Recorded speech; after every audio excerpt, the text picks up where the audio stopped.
what actually makes a book title stand out in 2026? And how do you make this component, this crucial component of your book success formula work exactly and help you to achieve your book goals and to help you achieve your goals as an author? Hello, my name is Ben Sina. I am the CEO and founder of PremiumAuthors.com. And over the last 7 years, I have helped more than 600 authors write and publish their best-selling books. And in this video, I'm going to talk to you about book titles and what it actually takes to create a stunning book title that stands out, and what are some of the biggest mistakes most authors make that I learned about during the last 7 years. Okay, now here's the fact. There are over 30 million non-fiction books on Amazon alone, and less than 0.4% of them make more than one sale per day, which is less than 100,000 books. Just think about it. Let that sink in. Now, this means probably that your chances of having a book title that stands out, a book that stands out and sells for a long period of time, close to impossible, unless you understand this crucial component, which most people overlook, and they don't think that it needs to be addressed as much as it must be addressed, which is book title. And how do you actually make your book title stand out in front of the right audience? So they keep buying, they keep referring, and they keep leaving positive feedback on your book. Now, there are 3 basic but fundamental golden rules when it comes to having an evergreen and also a title that stands out, that helps your book to stand out and attract the right people. And in this video, I'm going to talk about each one of them, and all of them are as crucial. So you have to make sure that you implement all 3. Now, golden rule number 1, you have to choose a category and a keyword combination that matches exactly what your book buyers are looking for. Now, let that sink in for a second. Now, some people get away with that. If you have an obscene amount of marketing budget, like Barack Obama or some other politician, then the title of a book doesn't have to have that, because people recognize the name, people see that all over the media. But for most authors, authors that don't have that kind of presence, you have to have some sort of a keyword that people who are buying these kind of books, and here's the key, they're buying. I'm not talking about readers now. Let's focus on buyers first, because not all book buyers are readers. They identify with a specific set of keywords.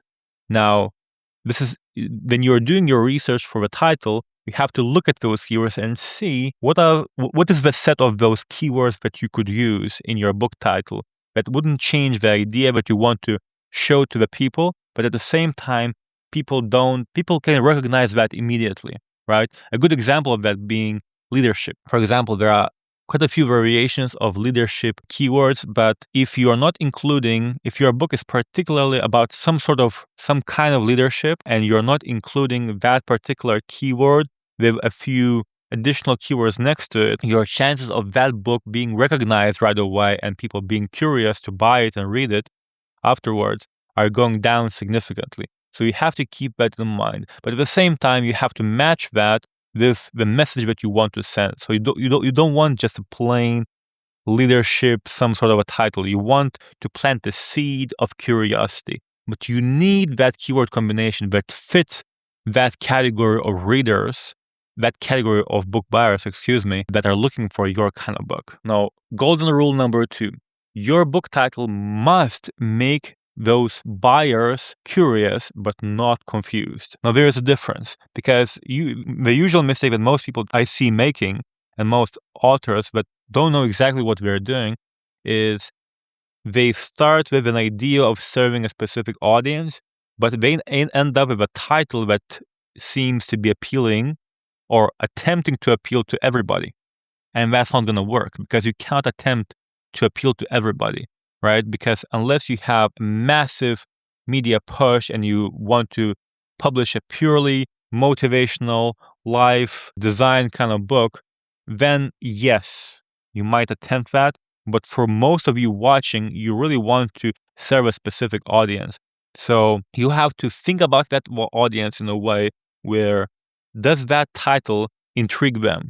Does it make them to pick and come closer to the book that they see on the bookshelves in the store. That's how you have to think about it. Not necessarily to buy right away, but it's about making them curious to learn more and then make a buying decision. What's inside that, what is about that book title that makes them want to find out more? That's a question that you have to ask yourself. And golden rule number 3, the title grabs the attention of the right people and the subtitle explains what it means for those people. And you really have to understand this power duo between title and subtitle, because there are different reasons why a book has a specific title and the subtitle. And usually what I really like to use is the trifecta effect for the subtitle, meaning there are specific 3 things that this book will help that ideal buyer and reader eventually to accomplish. So this is kind of a formula. So when you're thinking about curiosity, you should think about the book title. When you think about explanation that would basically confirm that this is what people are looking for, those potential buyers, that's what we are looking for, that's the subtitle. So it has to explain that in a powerful way. So if you understand this rule very well and you look at all the 3 golden rules that I just explained, you will be much further ahead than 98% of authors who don't understand these basic rules of the title. I'm gonna go back to the example that I made in one of my previous videos. The title is gonna be one of those things that is either gonna make that rock, which is your book, and you want to sell it, have a smooth surface or an edgy and rocky surface. And when you try to push it, does it roll down the hill, or you try to push it and you need so much force to even make it a single swing? So that's how you look at that and where most of your effort has to go. Not necessarily in the manuscript of a book. That's the next step. And also the cover and all the other things that are important. But that's the next step. That's not the first step that you look at.